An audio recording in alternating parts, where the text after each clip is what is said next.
तर सोलापूरमध्ये दोन राष्ट्रवादी एकत्र आल्यानंतर पंढरपूर नंतर आता माढ्यामध्ये सुद्धा वाद पेटलाय। शरद पवारांचे राष्ट्रवादीचे आमदार अभिजित पाटील यांच्या विरोधात सर्वत्र बॅनरबाजी करण्यात आली आहे।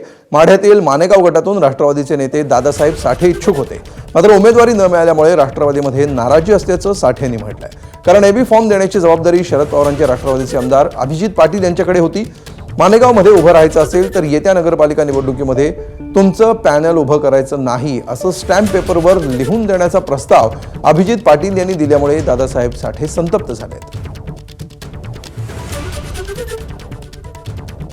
तालुक्याच्या आमदार जबाबदार पदावरती ते आहेत, त्यांना जर एकदा विरोध केलेला चालत नसेल, नगरपंचायत सगळीच्या सगळे स्टॅम्पवर लिहून मागत असतील, हे कितपत योग्य आहे? येणाऱ्या निवडणुकीमध्ये तुम्ही लढायचं नाही, ती नगरपंचायत आम्हाला द्यायची, अशा पद्धतीची जी प्रस्ताव जी चर्चा त्या ठिकाणी केली, त्याचा मी आपल्या माध्यमातून आपल्या समोर या ठिकाणी निषेध व्यक्त करतोय। एखादा माणसावर एकदा दोनदा विश्वास ठेवला जातो, पुढच्या वेळेस विश्वास नसल्यावर काय करतो आपण? गावठी भाषेत स्टॅम्पवर लिहून दे म्हणतो, तसा तो विषय आहे। कारण नसताना इमोशनल करून आपल्या पत्त्यावर काय पडतंय का, अशा पद्धतीच्या गोष्टी आहेत।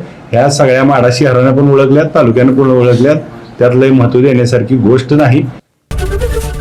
एबीपी माझा, उघडा डोळे बघा नीट।